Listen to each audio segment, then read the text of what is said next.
And we are back on another exciting episode of Starfleet Boy, where we have a casual and informal conversation about Star Trek. Oh my God. You're such an amazing actor. I'm blown away. I am an android. Oh my God. He says he's an android about as much as people say they're vegans. I am a vegan. I am a vegan android. Oh my God. In fact, I was thinking, how long can you hold this? How long can you keep this up? I could probably have gone on longer. Dear Lord. I am functioning within my design parameters, Sean. Yeah, okay. Didn't you want to be Data when you were a kid? Come on. Who doesn't want to be Data? I feel like I'm the only person that looked up to Wesley Crusher more than I looked up to Data. Yeah, I know. People hate on Wesley, but he was. I don't hate.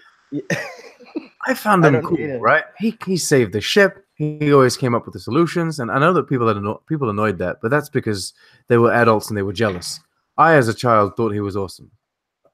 Wesley was cooler when he went off to the academy. I think he was. I definitely he was doing illegal stunts and all of that with Paris, although it's not Paris. Not really. Kind of. What is the deal with that? Like, is there a deal?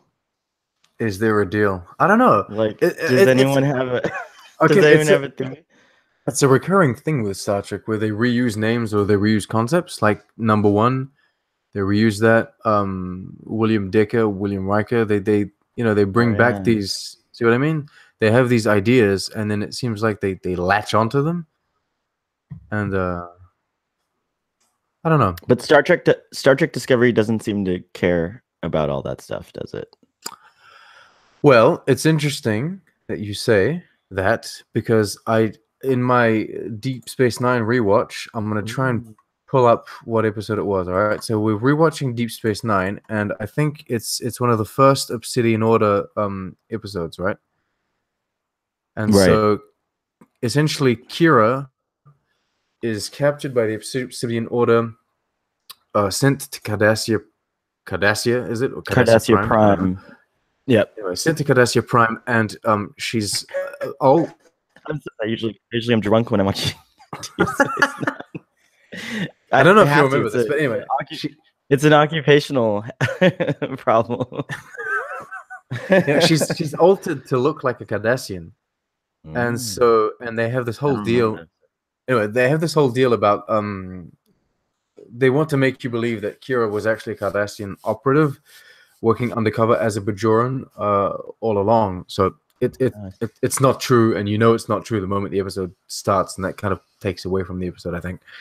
But ultimately, the story is not about that. The story is about something else, so they kind of switch it. But then you're doing a summary for a Deep Space another Nine episode. Yeah. Anyway, I was just gonna say that resembles the whole Vok. What's his name? Thing. What's his name? Ash Tyler. Yeah. Ash Tyler. It was a very Vok Tyler kind of situation. Until the end of the Deep Space Nine episode, where it's completely switched, and you figure out like the story's about something completely different, but it is comparable. So I don't think they wouldn't make it work. So I'm pretty sure the people that create Discovery don't even know that Deep Space Nine exists. No. No, that's not true, because they put the Cardassian Vols as an Easter egg, but then they keep on saying that it's the first female lead and it's the first black lead, and they keep on saying it's the first serialized story and it's the first story about. I know. So I don't know. I think there's I think there's some kind of weird other world that we'll never know about until we're like somehow working for CBS and we meet like the old people that have worked on like all of Star Trek, and they tell you the real deal. Like, hey kid, come here. Let me tell you something about Brandon Braga. Here's a little story. Who's telling you the story? It's a Who's the guy teamster. talking? He's a teamster. I know that. Who is this guy? He- I've He's never a seen him in union Star Trek worker, before. like the guy who moves those He's not an gigantic. actor. He moves those gigantic styrofoam sets around, you know, like That's how Sir or Patrick Stewart she. It talks. can be That's how Sir she. Patrick Stewart talks when he's not on set, right? Well, Hey, I think actually, ironically, in this fantasy, let's just go ahead and take it where it'll go, right? It's Patrick Stewart in disguise the whole time, and he's going oh around really? spreading He's got like rumors. a On he's got like a wig he's got a wig. He wears a wig. He puts on a wig, and then no one knows it's and and a glasses, mustache. and then no one knows it's him. Wow. If I revealed my true self to you, you would perhaps not be able to handle it, darling. Wow, that Darling. was weird. Yeah, darling. He says darling. Have you ever heard of him in like interviews? No, I haven't. He said you Well, should I've heard him in watch interviews. I've never noticed that he says darling. Isn't when that he's an being Ian McKellen thing? it's a British thing, and they're best friends. They're Yeah, they are. They're constantly, doing plays and and whatnot things. together. Yeah, it's very cute. They have a very nice relationship that they share some of with the public. All right, can we talk about hero worship? This is terrible. This is like we're 7 minutes. Well, technically, this is hero worship. Yeah, we are hero worshiping Sir Patrick Because Stewart. Sir Patrick Stewart is a personal hero Yeah. of, I think, everyone. Yeah. And if he's not a personal hero of yours, you're probably wrong. He should be. He should be. No, this is true. I agree. All right, Sean, I'm gonna do the summary because Oh, okay. I did it last time. I don't know if you recall. yeah, you did it. You did. I do. No, you're What's going on? well, there's a hubbub outside that door. Okay. I'm not sure what it is specifically. There's like an energy field expanding outside or something. Something like that. I'm not sure. Doesn't matter. It's the plot anyway. What is it called? The Black Expanse? What do they call it? I forget. It was some sort of semi interesting. The black shit. Well, the Enterprise is called to it's answering a distress call from a ship called the Veco, which is a science vessel which is exploring like a gigantic nebula or feature of our galaxy. And apparently Worf says it's like it's pretty far out there. We know they're on their long journey, but he says that like it's mostly unexplored because of anomalies or something like that. And when they get there, they find the Veco in pretty bad shape. Really good special effects for the time, or actually remastered special effects for the time. But anyway, but I do recall it being pretty cool. They find it in like basically the whole front of the saucer. It's an Oberth class vessel is torn away and somehow cluster. What's that? Cluster. The Black Cluster. We are going to go inside the Black Cluster. Mr. Worf, prepare the shields to withstand all the obstacles we'll face in the Black Cluster. Sorry. And then you just get Riker that stands there and stares at the screen, doing emotional eyes for the entire episode.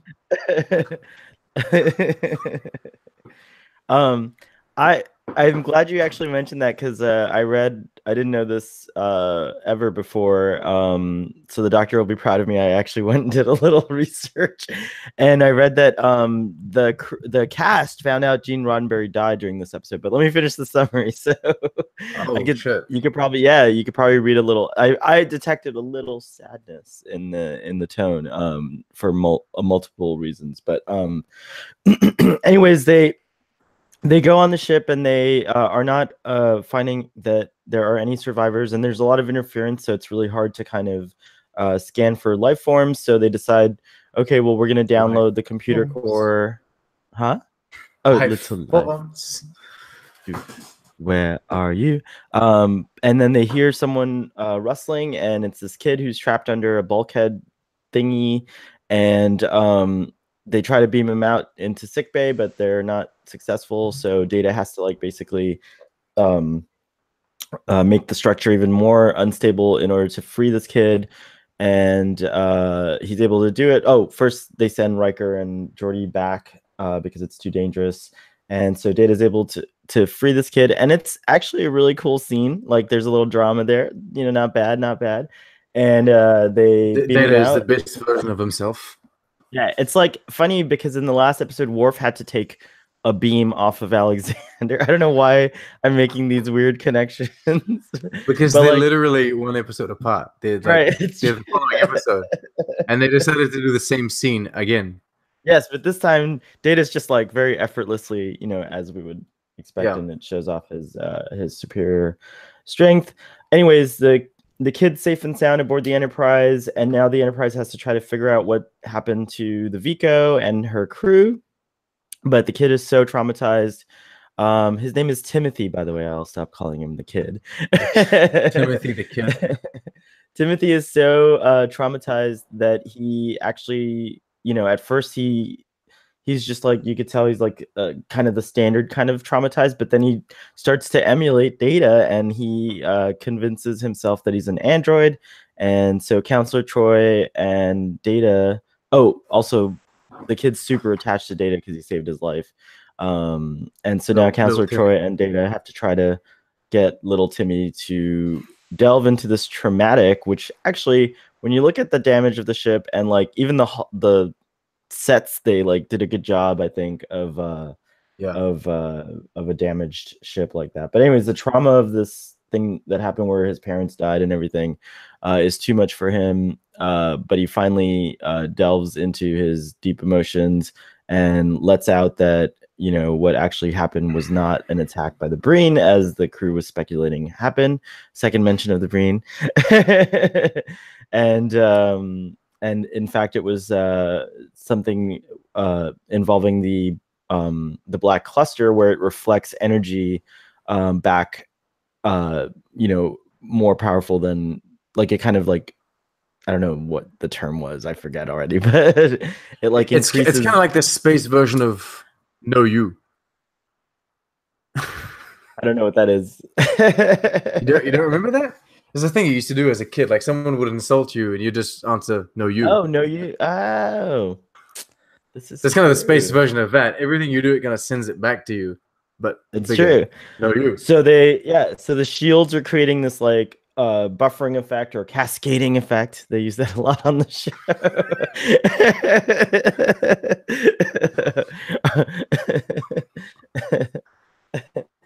The field integrity is creating a our shields. Anyways, but I used to be really good at techno babble, but now I'm not.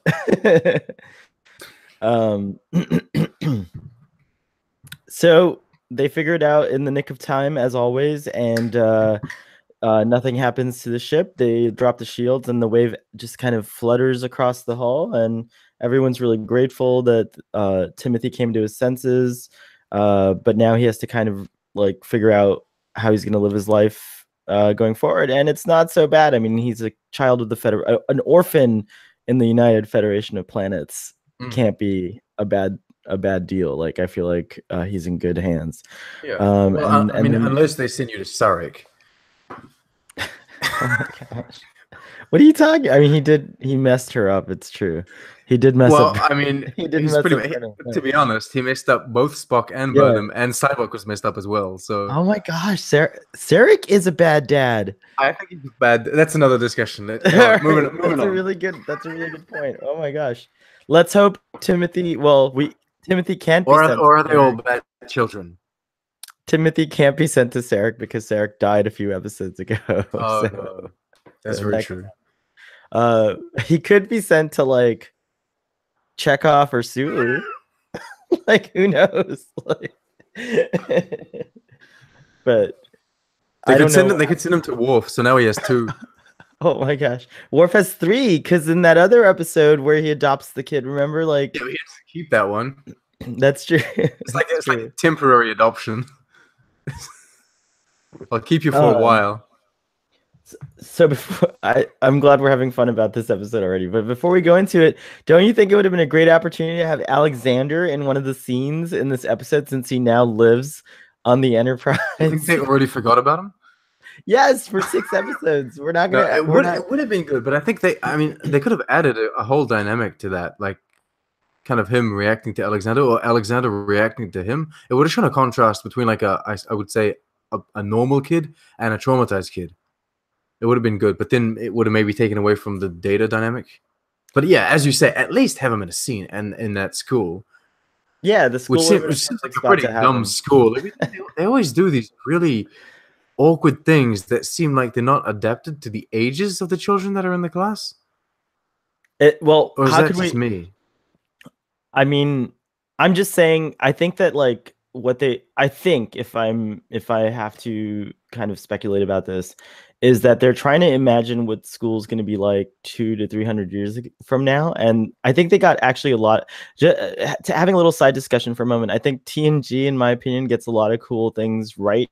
And I love the aesthetic and I love the show, but I would never wear the outfits like if I lived in that future that everyone wears. Like I think the teacher's The outfit. TNG clothes are disgusting. The Yeah, TNG like okay. it's so I like his weird. outfit just because it resembled like an Like a original series uniform. uniform. It had the black collar with the red, so I was like, yeah, okay, he's a red shirt, he's gonna die. But poor teacher. It's not the same teacher as the last episode. Well, I'm sure there's got to be like multiple teachers. Like you can't just have one. There's like I know, a but there ton of is one kids. barber or two. No, there's at least three. At least I've seen There's in some three. episodes. Yeah, Oh my it's like a god. whole. There's a whole hair salon. The Enterprise Picard D needs a is like. brigade. I think I remember when we were like, when I was younger, we used to think like when we would go to the mall, I would pretend sometimes like we were on the Enterprise D because it does resemble a mall. Like everything you want's there. It's like endless hallways, right? Like it's like it's like a mall. And in fact, DS9, if you think about it, is set on a mall. Yeah.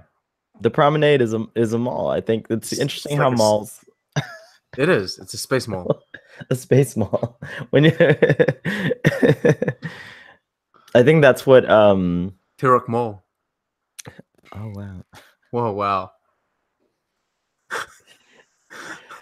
Okay, on this episode of Drunk Space Nine, Sean I think you haven't even finished the episode summary. No, I did. Okay. Didn't I? Did you? I told you that you're not paying attention. I'm sorry. What? How dare you? I'm sorry. Yes, the ship is saved. The kid moves Yes. on. The kid moves on. No, we were talking about the bad fashion, and that got us distracted, as Yeah. it would. Like, Well, I mean, I think bad fashion is something I've already talked about on this podcast. I just don't like them. The uniforms are fine, so they reflect the time in which they were made. But other than that, I think all of the civilian, uniforms and the civilian clothing is just terrible. It's always onesies. Yeah. Everyone's just wearing a onesie with a weird color. And also the onesies are just like they don't look comfortable. They're like knitted material. Like it's like, well, it might be cold. I don't know. It's like it's weird. I don't know. It's weird, but all right. So so what did you like about this episode? Not much. To be honest. This isn't really an episode that I like. Okay, I'm not too much of a fan of episodes with kids. Though I will say I have some exceptions. I think Rascals is. I know a lot of people hate that episode, but I really like it. That's coming up. It's where all the crew revert to a younger age, right? Yeah, not all the crew, but there's like certain crew members that revert to a younger age, and I think it's not so much the kids that I like; it's just seeing younger versions of those characters that I enjoy. And I do like the Alexander episodes, to a certain degree. I think some of the stories are kind of awkwardly executed, but I do like them. I don't know. I didn't really like this. I don't know. So I don't know if he wasn't exactly an amazing actor or if he was a good actor playing a kid trying to be Data. If you see what I mean. Because it was the actor. By the way, oh gosh, so terrible. It's too casual, too informal. I don't remember the actor's name. I think it's something Harris. But anyways, he actually quit like shortly after Star Trek: The Next Generation. He Joshua went Harris. Joshua Harris, thank you. And he like I found, I went down a rabbit hole of research this episode. I'm not sure why, but he's gone on to had a baseball career during college, and now he Yeah. produces and does I TV. went down the same rabbit hole. I don't know why. He has a production company for TV shows and I'll tell you. I'll advertisements. tell. I'll tell you why I went down the rabbit hole, because Joshua Harris looks so much like Tobey Maguire that I thought, is that Tobey Maguire like on Star Come Trek: The on. Next Generation? Yes. Don't you think he looks like a young Tobey Maguire in the Really? show? Yeah. So I just, Spider-Man: The well, Next I mean, Generation? we've had we've had Ashley Judd, and we've had like a couple of like people who first started out on Star Trek, and so I thought, oh, maybe Tobey Maguire was on there. So that's what led me down the rabbit hole. Sorry, Joshua Harris, that I thought you were Tobey Maguire. I'm sure you've gotten it throughout your career. but but anyways, yeah, and Sure. I saw that he does Duck Dynasty, and I wanted to know what that was like when they ask him like, oh, tell me about your career, and he's like, oh yeah, I was on Star Trek. And I wonder if the Duck Dynasty people even watch Star Trek or are Star Trek fans. Those are the things I wonder about. Oh, there's bound to be Star Trek fans among them. But to speak to his performance, I actually thought he was actually very natural, and he actually like seems to be like, his performance is super interesting when he's actually just being like not Data. Yeah. But I thought he did like what a kid, like, I know for a fact that I emulated all the characters, but Data was one of my favorite characters to emulate. Like, it's so fun to pretend you're an android, I mean, like, when you're a kid. Like, I mean, I remember when RoboCop came out, for like weeks I would make servo noises when I was walking everywhere, like if I if I, if I just like couldn't imagine how much annoyance this caused to my parents. But just everywhere I would go, I'd be like, like if I picked something up, I'd have to have like a see, it's like, it just comes right back to you. Androids were a thing. They would make no sound because everyone would get pissed the hell off. We would make androids with Data doesn't make any sound, so it's true. I mean, his servos are very well lubricated, but oh my. Oh my. Oh my. Oh, behave, Mrs. Kensington. So yeah, no, I thought the performance by Joshua Harris was pretty good. I mean, it was, the thing is that, okay, so I found out also that Gene Roddenberry died, and the cast found out about Gene Roddenberry's death, and it kind of like was like an interesting thing, because when I found out Gene Roddenberry died, I know what I was doing kind of, and like have an idea of like what that felt like. So kind of like understanding of what everyone was going through during this episode. And I don't know, but there are moments where the performance is kind of somber feeling, like there is like a seriousness or a weight to it. And I think that maybe that had to do with them finding out about it. I mean, I would love to know. I'm sure there's a video out there how that affected their performance or the production. So he died before I was born. Oh, wow. I've never known Gene Roddenberry alive. He's always been a historical figure to me. But so you're AR after Roddenberry. Oh God, is that a thing now? I'm AR. I was born one AR. One AR. Yes, you.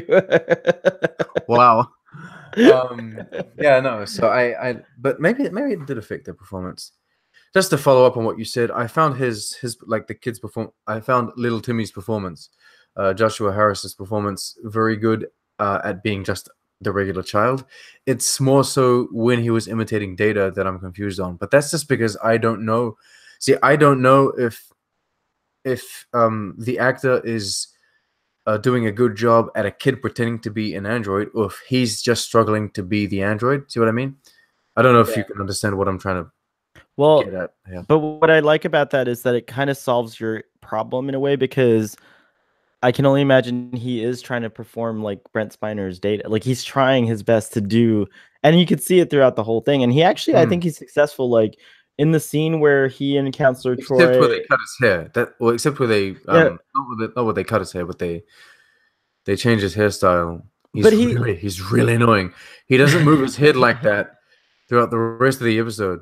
So it was strange that he would do it as much. So that it was just for the scene, right? But I mean, I can't. Yeah, I hear what you're saying, but I think again that scene, the other scene with my argument for why he was doing a pretty good job as Data is because he is a kid pretending to be Data, so you can't expect a kid to hold the performance. Does that make any sense? And he's yeah, bad at it. He's bad at yeah, being Data. Like, he and I sucks. think He that's stops being Data to look at ice cream. right. Like, so I think that's the natural part. I think Bad that's what I acting. mean by no, it's good acting. It's good acting because he's acting the way a real kid Bad acting by the would. character, not Yeah, by the actor. exactly. 100%. No, I agree. Yeah, exactly. So I thought the performance was pretty outstanding in You have that regard. convinced me, sir. Ah, good. You have convinced me.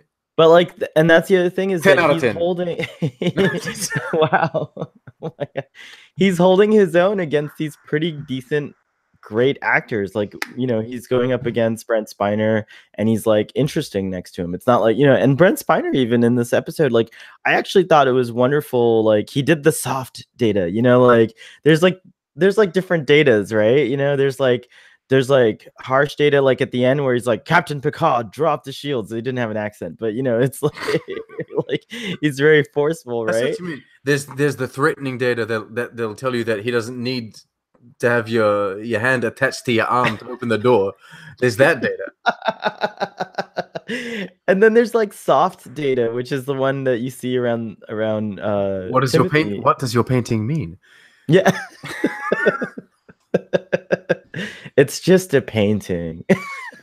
No, it wasn't. It clearly wasn't. It was a painting full of violence and destruction. It was all red and black and horrible. I know. It traumatized me. Just the painting was horrible. Oh my goodness. Which was very good, by the way, because it was an accurate depiction of what he went through. So that was great. Yeah, that's true. It's true. See, it was a little on the nose. It's like, hey, this guy's like he's distraught. So look at this. But it was good. We don't get the full Picard in this episode, but we do get a few interesting Picard moments. I think this episode was tough for me to know if an android. That's how they opened the scene with him. An android. He's a little confused.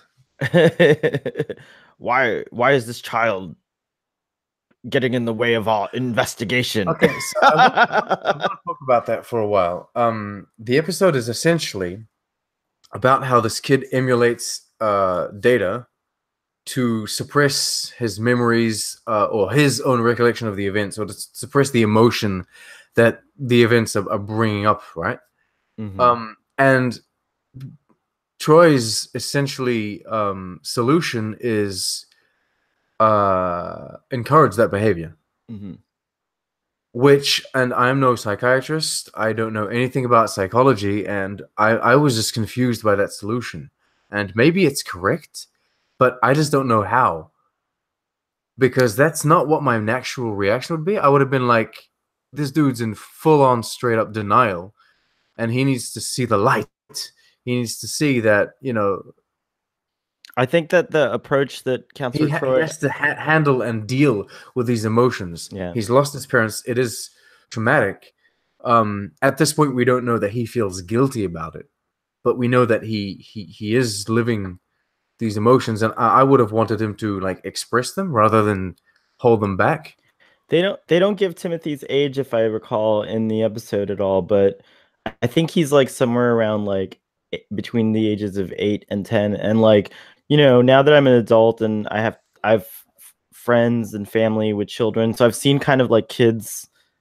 There's you remember your memories from when you're a kid, but it's kind of interesting and fascinating to see kids around you and how they behave, because from an adult perspective, you get to see this. And I noticed that like that's kind of how kids deal with tough crap. Is like they like really just kind of imagine something else is happening to them. You know what I mean? Like, and while I can't recall like at this moment like any specific times that I did the same thing as a child, but I'm 100% confident that that was the case. Like that there was like some whatever it was, whether it was like a bad grade on homework or like the 13. what's that? 13. That was the age of the actor, so I'm assuming Well, kids the same sometimes, age. yeah, okay, fine. So but I don't think the actor, he might have been 13, which explains why he's such a good actor at that point. Like he's a little more, he's a little You more think he mature. was playing the role of A a younger child. I think so. I think so.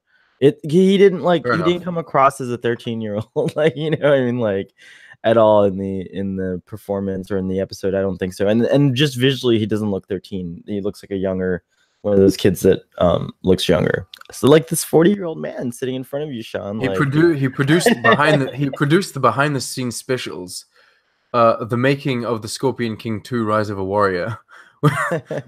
I'm sorry, it's just the most random thing to produce.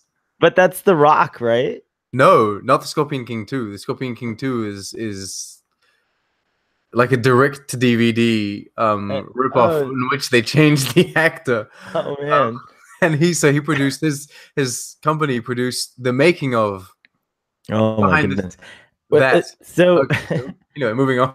Sorry. So that reminds me though, Brendan Fraser's in the first Scorpion King, right? Am I getting the right movie, or is that someone else? No, Brendan Fraser is in The Mummy 2, which features the Scorpion King and a fully CGI'd version of Dwayne The Rock Johnson. Oh my goodness. And then they made a spin-off from that, which is called The Scorpion King. And that had The Rock in it. That had The Rock in it. But then that spawned multiple direct-to-DVD sequels with ever-changing actors. They have like 4 other movies. But Brendan Fraser is not in the direct-to-DVD versions, right? No. Oh, He's okay. not even in the spin-off. He's not even in the... He's only in the Mummy franchise, like 1, 2, and 3. And then 3 just killed the franchise completely because it was an insult. I would like to see Brendan Fraser on Star Trek. I think he'd be a great actor, and especially since I support his comeback, I think it was pretty awful what happened to him. He's a fellow Canadian, right? Like, isn't he a countryman? Is he? I'm not. Yes. No. I have Trust on my computer, which is one of the two TV series that he's recently been in. He has a lead, or at least he's main cast in something like that. I don't know if he's lead, but he's part of the main. And I'm looking forward to watching Trust eventually, but I need to get around to it. I just got too much things to watch. Do you know, Sean, that Star Trek Discovery is filmed in Toronto, right? I do. How far is that from you? Toronto is not too far away. I can't be more precise than that because I don't know. But it's not too far away and a half. And so I could I've been wanting to go there. I want to visit Toronto because I've never been. But I also know that the Vulcan, the Vulcan Science Academy or whatever it was, right? That was in my favorite episode of Discovery, right? Is actually a museum in Toronto, and I want to go there. Oh, nice. You could also join whatever version of the do a little community theater, join whatever version of like the Screen Actors Guild is in Canada, and be an extra on Star Trek Discovery. I could. That would be amazing. I should do that. You could be one of those people that gets killed in the background. I could. And I'm an asshole because as I get killed, I'm handing people my script. Hey, do this. I have a script for your show.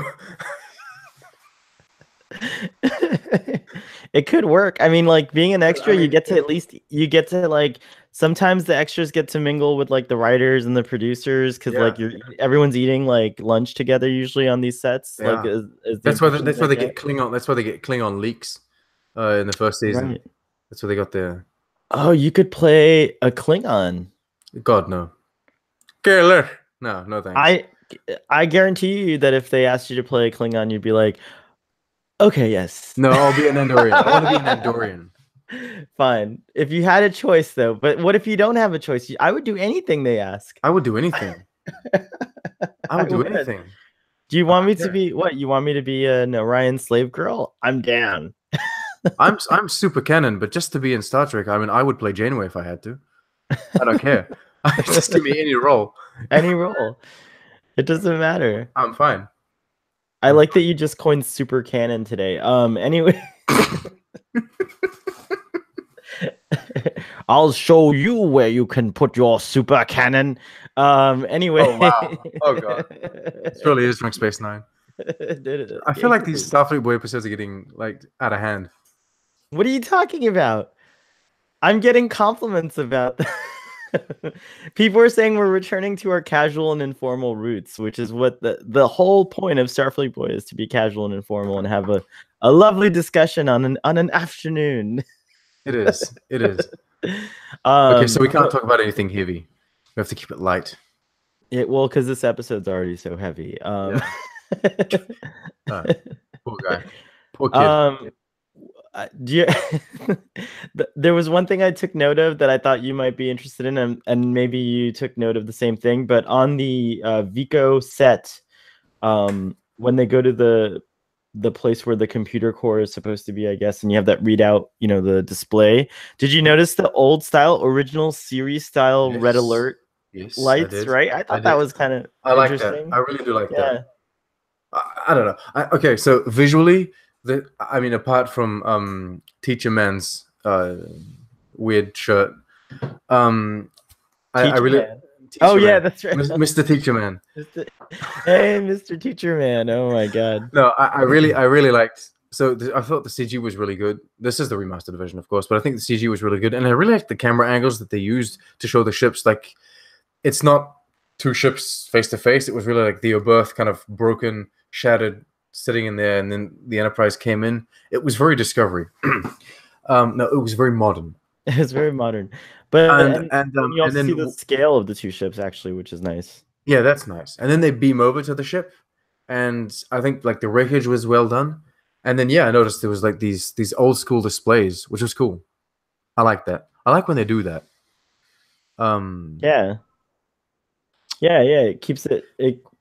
When Deep Space Nine's is being released simultaneously with TNG, so they do like an episode of TNG, an episode of Deep Space Nine. They have a lot of like crossover like this, be it with characters and with designs, which is awesome. You don't really notice it at first because it's all a Cardassian space station, but then they move into like when they start using their shuttlecraft. So what is it? Their runabouts. You really see the Federation. You really see the Federation design, and it's the same thing as the current Enterprise D, right? But what's nice is, I mean, like, it's kind of cool because DS9 introduces the runabouts. I don't recall the runabouts existing on TNG before DS9. Like, you might see runabouts later on in TNG if we even do see them in TNG, but they were brand new to DS9, I thought. I also noticed recently that in Deep Space Nine, not only did they use runabouts, which have, all of the runabouts and shuttles have windows instead of view screens. They have windows. They have an overlay display. Oh yeah, that's right. Wow, which is very Discovery. So I mean, technically, everything that happens in Discovery has already happened, just like 100 years later, right? Well, 200 years later. Well, no, but that's the whole problem, is that it's too soon. Well, no, that's what. Okay. I think it's safe to say that Star Trek Discovery is being accurate as far as like So like, right, like, okay, during TNG and DS9, they like virtual reality was like a concept that was interesting, but no one knew what it would become. And augmented reality was an interesting concept, but no one knew what it would become. So that's the problem with Discovery, is because like in one sense, the production team is doing a really good job of depicting a future. But that job should be executed on the Picard show, right? Not Discovery. Right, exactly. And that's what I think. That's my problem with Discovery, is like the show actually works really well if you just change the dates. Like, really think about it. Forget about the Spock. I think that's the thing. Is like Spock Burnham. That's what's dragging it down, or put, like cementing it into place. But Burnham could have been anyone's sister. What if she was Geordi's freaking sister? I mean, that would be cool.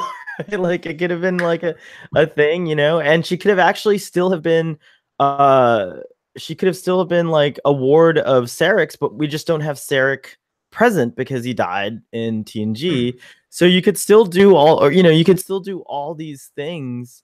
And it's just, I just think it's like, for some reason, the producers thought like, oh, it's gonna be awesome if we set it in this time period, and I don't think they like really realized how smart the audience watching is. Like, You know, like, do you know what I'm saying? It's like it's really hard to just ignore that, you know, this thing's ruffling the feathers of everything that people have worked so hard on to do before. I You know, would it's argue like, so. Times have changed, so the audience has changed as well. But I would argue that for a long period of time, Star Trek audience was probably the smartest audience you could get for a TV show. Um, that's not an argument I'll disagree with. I honestly I don't include myself in in that, but yeah, no. So yeah, talking about canon, it is the second time they mentioned the Breen. Hmm. Talking about helmets and stuff. And so, is it semi-confirmed that the Breen have cloaking technology here? That's what I actually I wondered was the trying to same get at. thing. So, Do we don't we see them?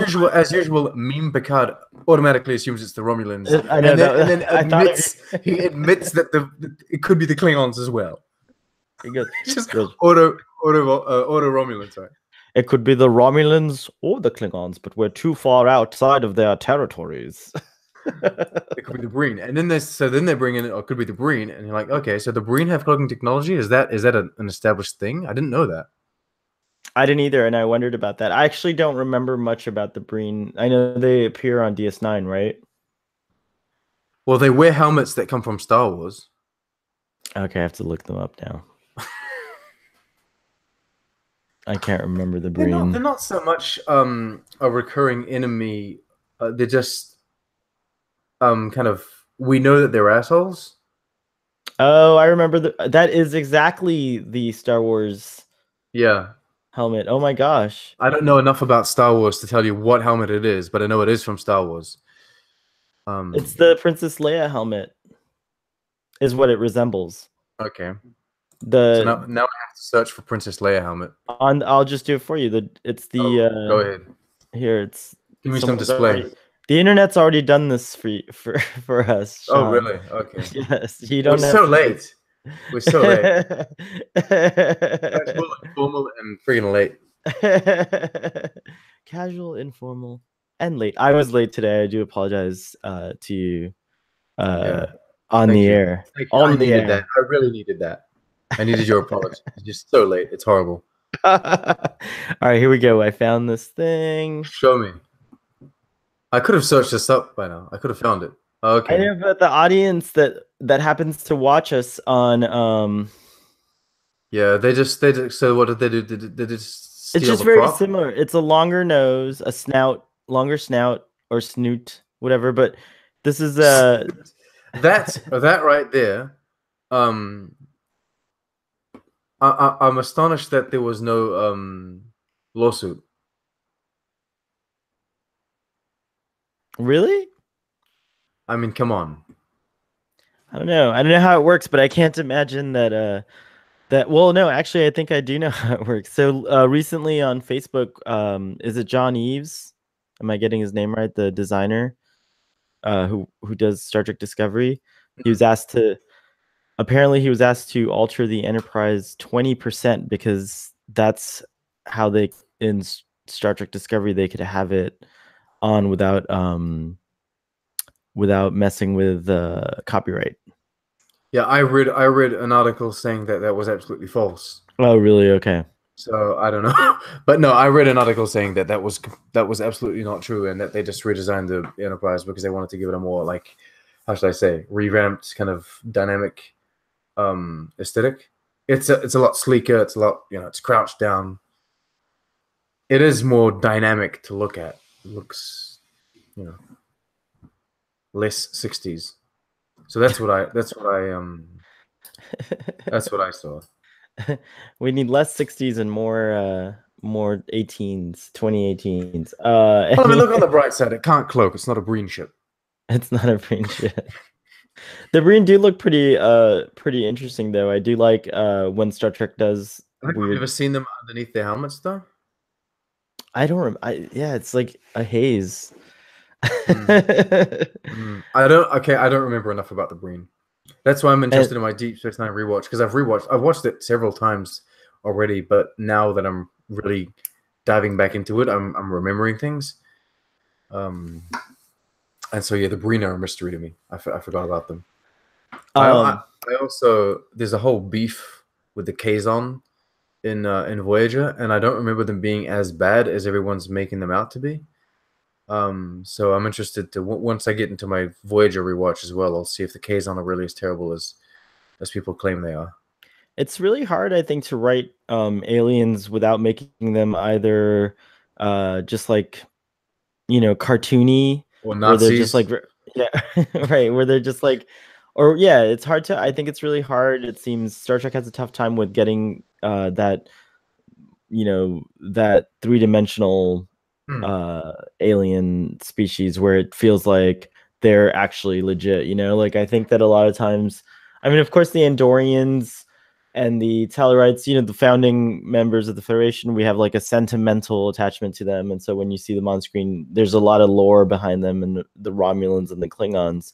But Hmm. then you get like, and I do think the Cardassians were a successful thing, but a lot of people cite that as, because they were actually like intelligent and not like grunting, like the Ferengi were when they first were introduced or whatever, so I think it's interesting. I think that's the strong point of Star Trek. I think that the interesting thing is even if they introduce maybe an iffy concept, like the first time we see the Ferengi is really wonky.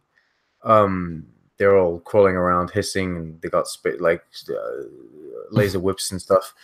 They're all weird. You clothe your women. Ah! You The are I'm a Shimmerman so before he was Quark. uncivilized, human. Human. No, I think that's the strong point of Star Trek is that it's been going on for so long that eventually they can always go back to these races, change them a little, modify them, add to them. Once we have established races like the Romulans, they're established now. You can't really change them too much, but you can go deeper into their culture. And that's what you can do with the Klingons, with the Andorians, with the Vulcans. But it is good because then it enables you to add that kind of depth, and you find yourself with races that aren't, as you say, cartoonish or a parody. The Vulcans have a lot of depth. The Klingons have a lot of depth. The Romulans do, even the Borg at this point, and that's because we've had so much time to kind of like spend on them. Even the Andorians, the fact that we revisited the Andorians in Enterprise really, really helped. Did you see And the trailer on television for the next Star Wars animated series that's no, coming out? Are you a Star Wars fan? I forget. no, not really. I wouldn't All consider right. myself. I go watch the movies, and they're action blockbusters. They've always been action blockbusters to me. The reason I bring it up though is because I really think if a new animated series for Star Trek comes out, that it could explore a lot of interesting things. Because the one thing that I think I really love about the Clone Wars, Rebels, and now I'm excited about this new series. It's called The Resistance, I believe, that's coming out, and it takes place between um, Return of the Jedi and The Force Awakens. So it kind of fills in some stories in that Mm, period, is just that. Like, I think that they are connective tissue. They're not necessary. Like, if you never watch them, you'll still have the same experience, that you have. But if you do start watching these, it really dives deep into this world and things like that. And I think that's what kind of like, I think what a lot of Star Trek fans, what I'm seeing is they're hungry for that kind of thing. Like you've been talking about, like, wouldn't it be great to have a series that is just set on Andor, or like yeah. just not even like where you don't see as many humans. Actually, it's the opposite. You know what I mean? Like that we follow like a alien race or whatever. And I think from a production standpoint, that's like a really big ask. Like when I really think about it, you know what I mean? Like think about the just forget like costumes and everything, but now you have to add a new layer of like aesthetics, like you have to like do so much makeup and things like that. So in an animated series, I think that's something that you could do a lot easier, and it could be done really well. Like it doesn't animated series do, I think, have to appeal to a younger demographic, but that's kind of like not a bad thing for Star Trek to be. And I think, watching the Clone Wars as an adult, and also watching Rebels and shows like that, is that yes, it's not like very deep in one, in this, there's not like, they don't explore a lot of like relationships or like, adult themes, but you still get a great adventure kind of out of it, and the kids love these things. So I think Star Trek needs to kind of fill in the gaps for that younger generation, because Discovery is not actually like a show that I would watch with my kids. Like I would have to No, argue. I think that's a major problem with Discovery. Yeah. The problem with But it doesn't it's have not to a be a show problem it's if not a there's an show that animated series that supports of course Discovery. Yeah. Discovery is weird because I have many problems with the show, but it's not um kind of acceptable or accessible for young children. So I wouldn't show my kids this. I don't have kids at this point, but I wouldn't show them this. But then nothing in the show justifies the fact that it isn't. You see what I Right. mean? Like, It's we in saw the Klingon, it's we saw Klingon boobs once, and we saw mangled bodies in the USS Glenn once, and that doesn't justify like the TV mature rating that it has. I right. think that they could have executed the story just as well or even better without having those kind of details. And if they wanted to make it like TV mature, then spend friggin' 5 episodes on the USS Glenn trying to figure out what's happening to these mangled bodies, show them to us, have us freak out and be scared of space, Yeah. have us Yeah. really be scared of the anomalies that can happen and the impact and the dangerousness of a spore drive. Moving on. Anyway, Great. I agree with everything you said about the animated series. I agree with everything you said about it bringing in a younger audience and it being able to explore. The one thing they do need to do is they need to not make the same if they do this, they need to not make the same mistake as Marvel have been doing with the TV shows, where the TV shows feel like I don't know, they feel like the unloved cousin that's trying to be part of the group but isn't. Because the the Marvel series, like the Netflix ones or Agents of Shield, they try to connect to the movies as much as they can. They try to fill in the gaps, but then the movies have a complete disregard for their existence. And then so it doesn't feel connected at all. It feels like one is grasping for the other, whereas the other one is just moving along. And I think that if we're gonna have some animated series or some other series that try to tie in with the greater story of Star Trek, it needs to be both ways. Like Discovery needs to acknowledge these smaller animated series as well.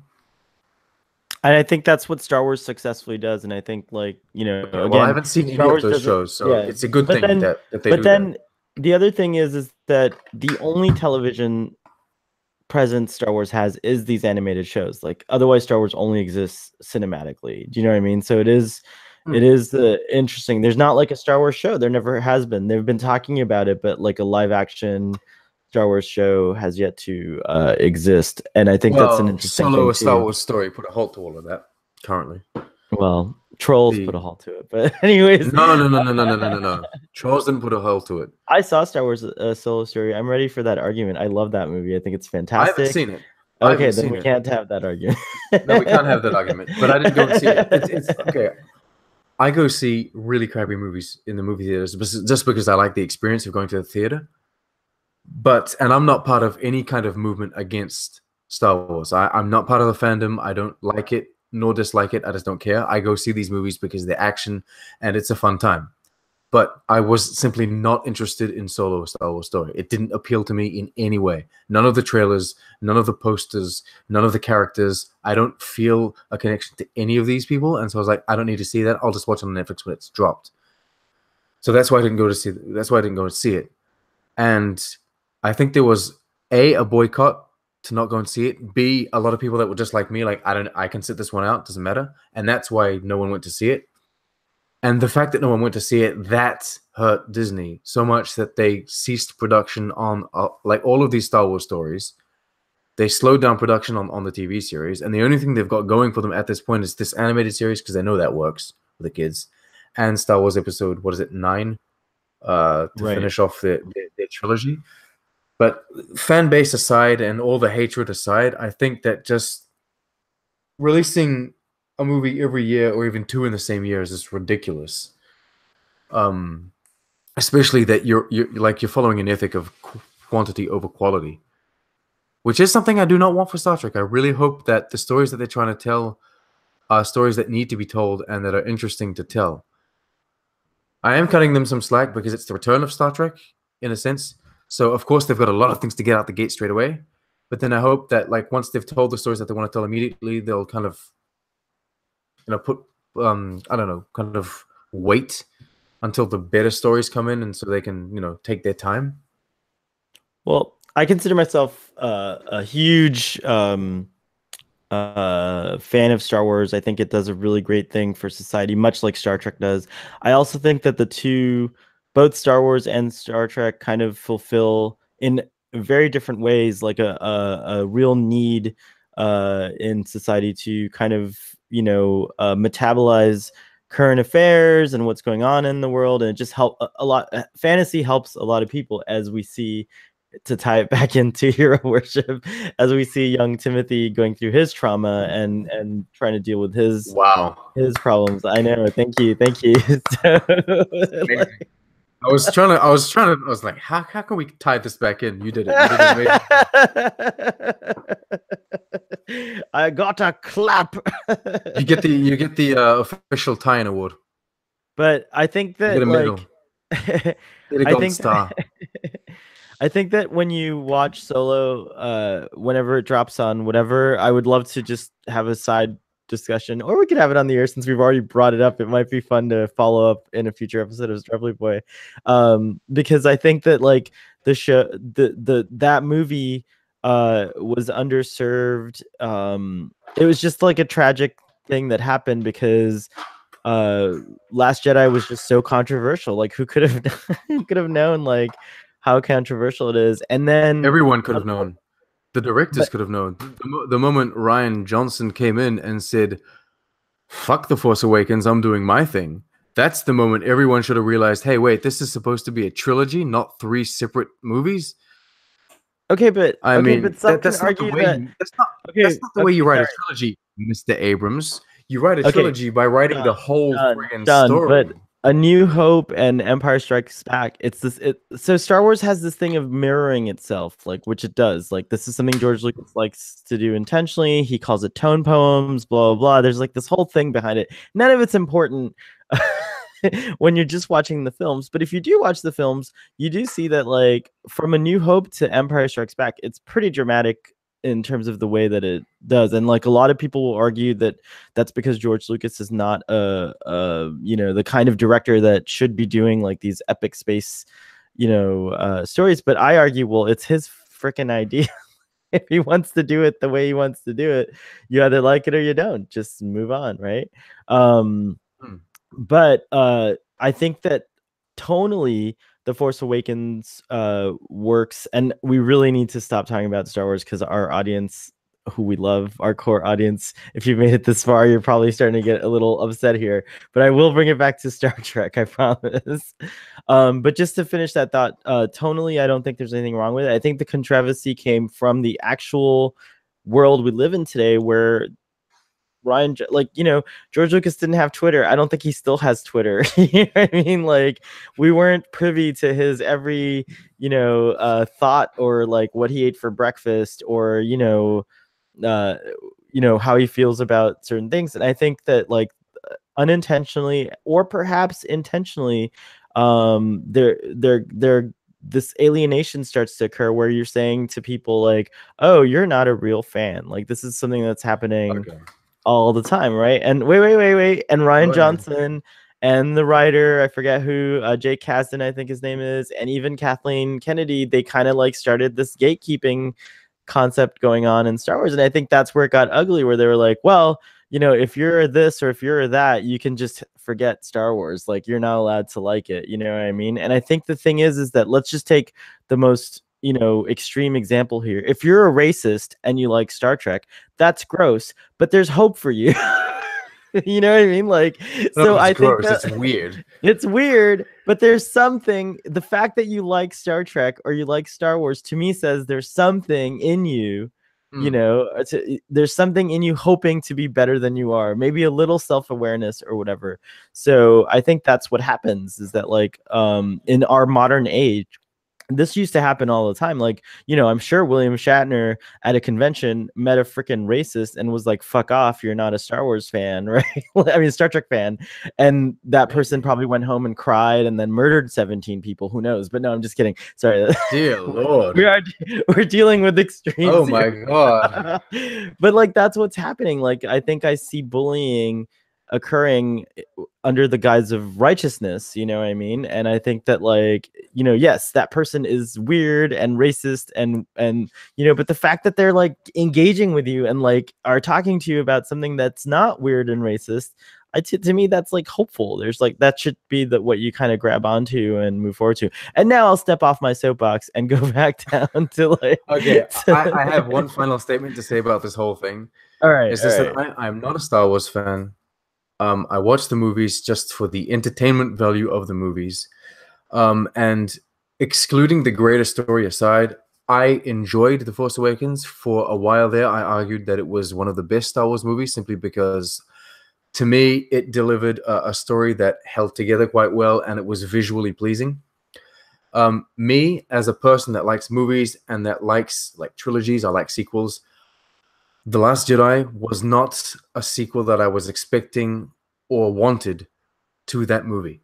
When I go see The Lord of the Rings, I expect The Two Towers to be a continuation of The Fellowship of the Ring, and I wanted the same thing for The Last Jedi. That's why I didn't like The Last Jedi specifically. I didn't mind it.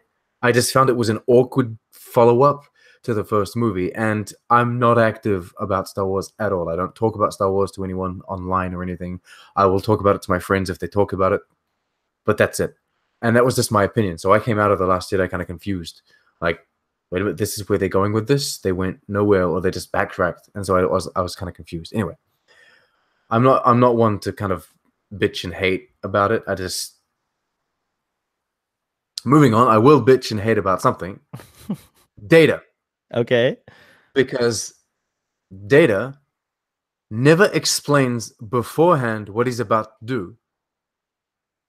He just does it. You mean on the ship on the Veco? In TNG in general, but in this episode, he does it. He stands up and says to little Timmy, he says, "Follow me," and he goes up to the console and starts doing something, and he starts reversing the polarity of the neutron flow, whatever it is. He does his thing, but he doesn't tell Picard what he's doing. And then eventually just looks at Picard and gives him a straight up order. He says, "Deactivate the shields." And Picard's like, "What? Deactivate the shields." And they have this tense stare where he's just measuring the guy. There's no time. Ain't nobody got time for that. Like, Data has to like... Starfleet. That's not a good excuse. That's not a good excuse because on every other ship, they have the time to execute orders and to respect the hierarchy. He doesn't do it often. Except Data. He does it. He does it often enough. Every episode where Data specifically saves the ship, he does that. He just goes off, does his own thing, and then he explains what happens after the fact. He doesn't follow the chain of command. Well, so he just does this thing, and they all have this trust, especially Picard. He just trusts him with his soul, and with he trusts him with the entire Federation's life. Right? He doesn't.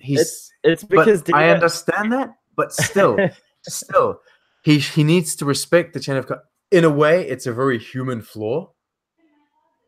But But this episode specifically, he goes about how he doesn't consider himself superior. He's just different. He knows that he can do things better, but he doesn't want to be better. But then he goes off and does that. He does his own thing. He's like, I know the solution. Let me just do it. But that's ironic. He's like, he is in every, he is in every way. It is very human. I mean, so I think that's the thing about, I think Data shows, like, okay, I'm sorry, Sean, but if I'm serving on a ship where you're the captain and I happen to have like, I know there's like not enough time, like this cascading, effect is occurring. Tell me as you're doing it. He's Data. He can process so many things at once. Okay, fine. Okay, you win that argument. I will agree with that. But I think just it's forgivable because it's so awesome at the end when you're like, Data. They forgive it because it's Data. That's the problem. It's positive racism. There we go. I don't think so. Wait, It's okay, positive discrimination. I'm gonna They just accept it because he's an android. I'm gonna Starfleet boy you right now. If he wasn't an android, if he wasn't an android, he would have, I wouldn't say a reprimand or anything, but he would have a discussion. He would be brought into the ready room, into my ready room, and he would have a he would get a chat going with Picard. Picard would tell him, "You can't do that. What you did was great. You saved the ship. Thank you, but you can't do that. Next time you have to tell me what you're doing, at least when you're doing it." But they don't do that for Data. They just leave him be.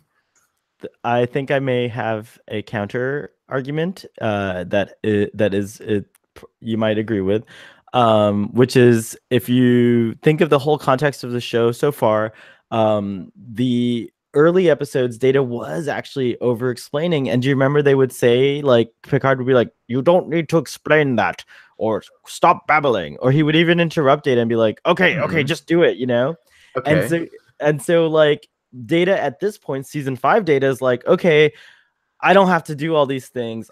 They trust me. The trust goes two ways. Like, he's aware of the trust, But and he's I'm gone just from gonna one do it. extreme to the other. Yeah. But so And that's character okay, growth. bring it back to the episode yet again. No. I mean, okay, so this episode's about a child. What's All right. that? This episode's about a child, essentially. Yeah, the Now, show was you today's episode was definitely about Timothy. you want to, so the way you raise a child is by it's not like if they're on one extreme, if they're on one side of the spectrum, you don't want to bring them to the other. You know what I mean? And that's what they've But he's done with not doing it. that's what But they come did with on, Data. he's not doing it every episode. Because he's not the focus on every episode. But every episode where he saves the ship, you'll notice he does that. Every episode he saves the ship. He's just he's insubordinate. I think he just does his own thing. How do you know? I mean, actually, no. We don't even have to. How do you know? The show, like, without words, basically establishes that the crew trust Data completely. They're like, Yes. whatever you, Well, and I agree with that. The ship they're obligated to trust Picard anyway. Right, and so if Picard trusts Data, but it's very dangerous to have someone like this because Data's if he the best person you can give that responsibility to. You know what? What if Law or someone found a way to screw or mess with Data's programming, and just Data started doing something on the bridge without explaining it to anyone, which does happen. All right, he doesn't explain anything to anyone. People are just gonna assume he's doing something good. When Dr. Soong recalls Data just completely hijacks the ship. So and the thing is, you could have him do something like that. No one would assume he's doing anything bad because, oh, they're used to him just doing his own thing and it works, right? No, he needs to explain what he's doing as he's doing it to at least try and respect the chain of command because he's putting the ship in danger. Also, Jean-Luc Picard has many, he doesn't have a lot of flaws. But one of his flaws is this huge trust that he has for Picard, for Data, and just like he's automatically assuming that Data is doing something good anytime Data is doing something. But they do have this member, I have the same trust. What do you mean this weird? Like, what are you talking about? What's this? Data says you need to drop the shields, and Picard's just looking at him like, really? I need to drop the shields, and he says, "Captain, you need to drop the shields."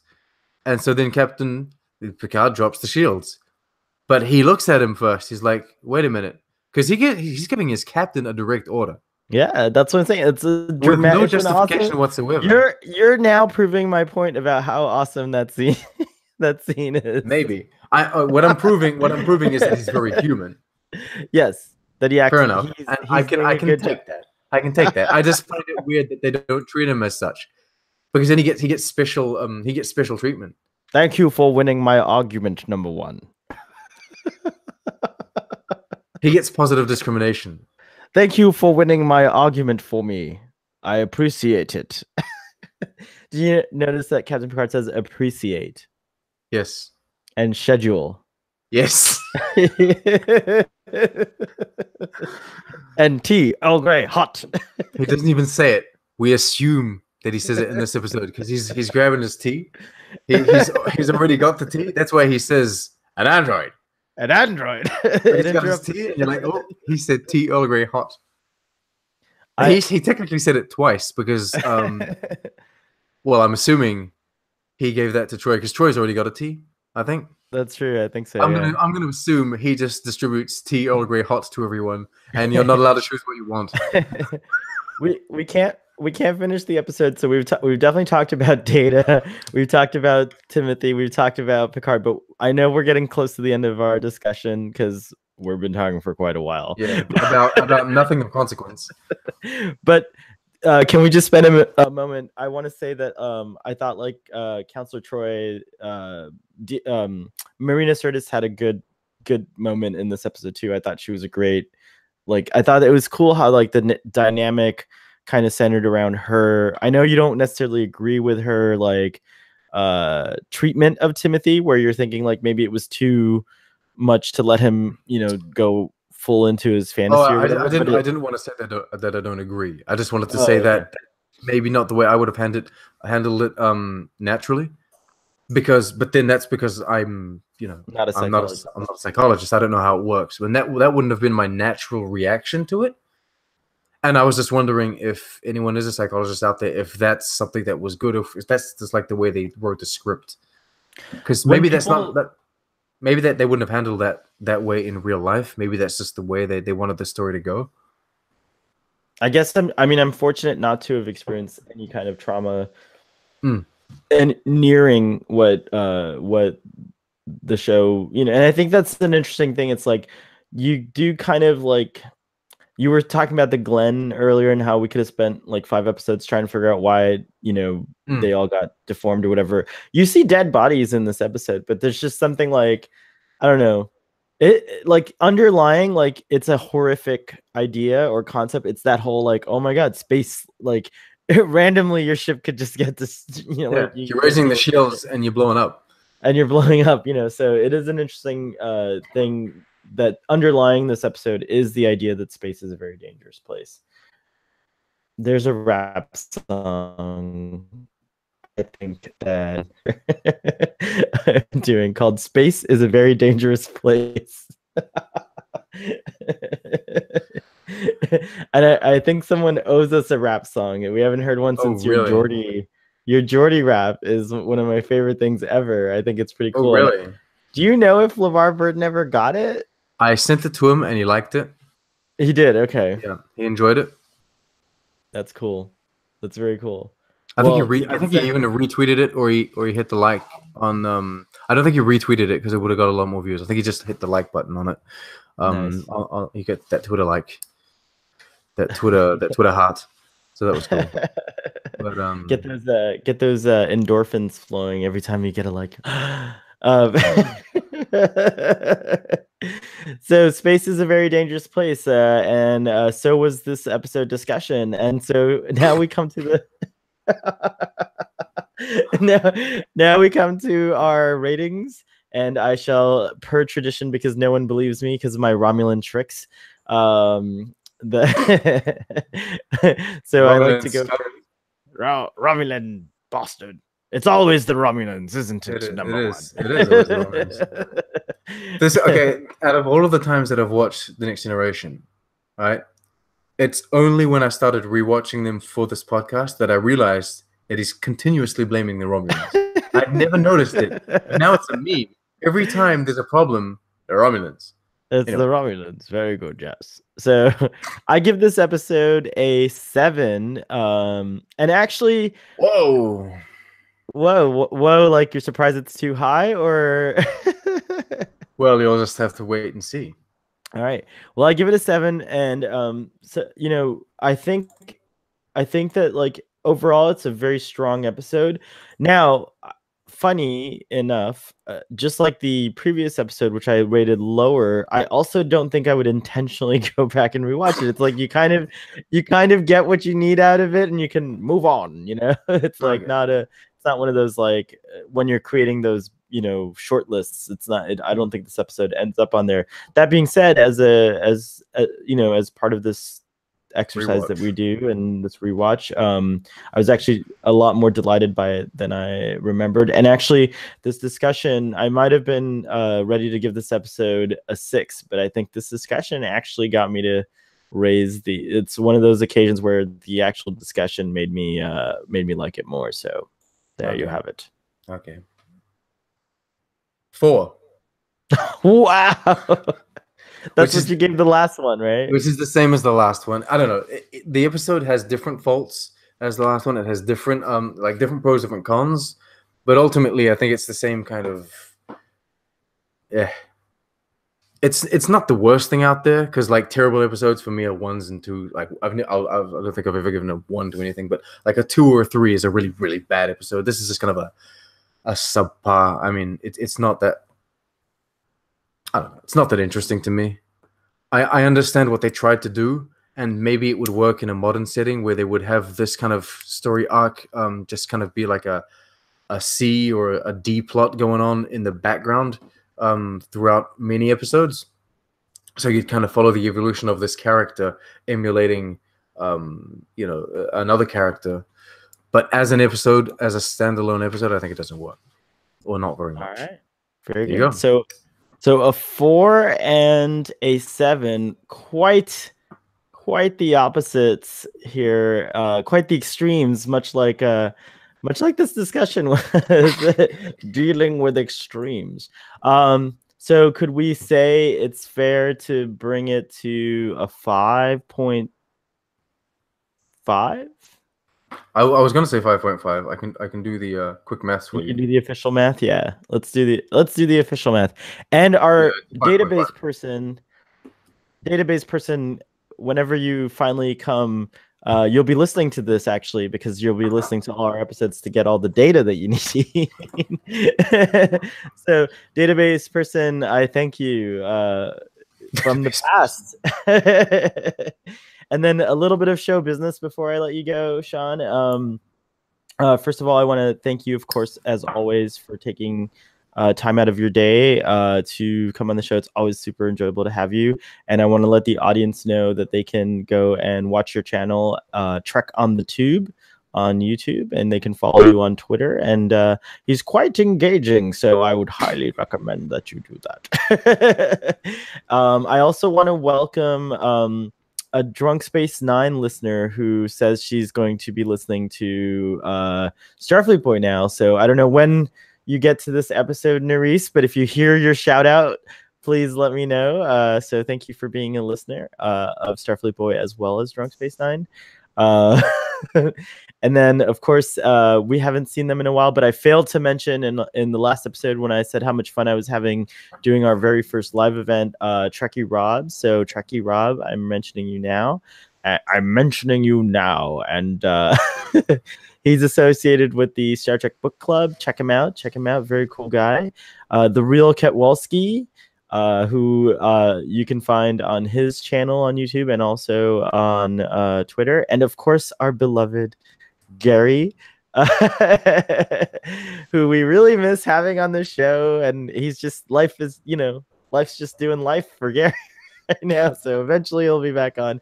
But you can find him on Trekker Prize. He's also the art director for this channel and many others. And he's just an overall talented individual. And if you need to hire someone who's amazing to work with and also produces astonishing quality, like high quality work, Gary's your man. That's it. I think I covered. Oh, and the doctor, who doesn't promote anything. He's available exclusively on this channel. And so before he's an exclusive. He's an exclusive. He promotes only his own presence on the show. His own presence on the show. So, Sean, I want to congratulate you. You are the winner of the very first Starfleet Boy non-contest. It's a contest that didn't happen, but you are the winner. And so you have won a little Enterprise model. It's very cute. It lights up. I have a version of it, but it's too far out of that's open. That's too far out of my reach. I'm audience, truly honored. If you've listened this far, this is the show about us giving us things, right? Yeah. And so, audience, if you've gotten this far, I want to announce that I would like to do a giveaway on Starfleet Boy. I think it's a fun thing. It's a way to kind of give it makes me feel good to give things away, and if I could give a lot of things away, I would. I'm sure you do. Give it away, give it away, give it away now. So if you made it this far, please comment below what an idea, like give me a giveaway idea. I know I'm being lazy by asking for an idea and not coming up with one myself, but I think it might be fun to hear some of your ideas for what would be a good giveaway. A giveaway like idea. Should it be a live trivia? Should it be like any, it could be a lot of different things. So post your ideas in the comments below whenever you get to this point in the episode. That's it. Do you have anything else to say? Me? I'm fine. Yes. I'm honored. I've been given the first prize. You're the very first winner I'm the very of first winner, anything and on my show. I did literally nothing, but it's amazing. I feel honored. Thank you for appreciating the nothingness that I accomplished. Oh, Sean. On that note, live long and prosper, and we'll see you next Indeed, time. indeed. It was very pleasant to speak with you today. Oh God.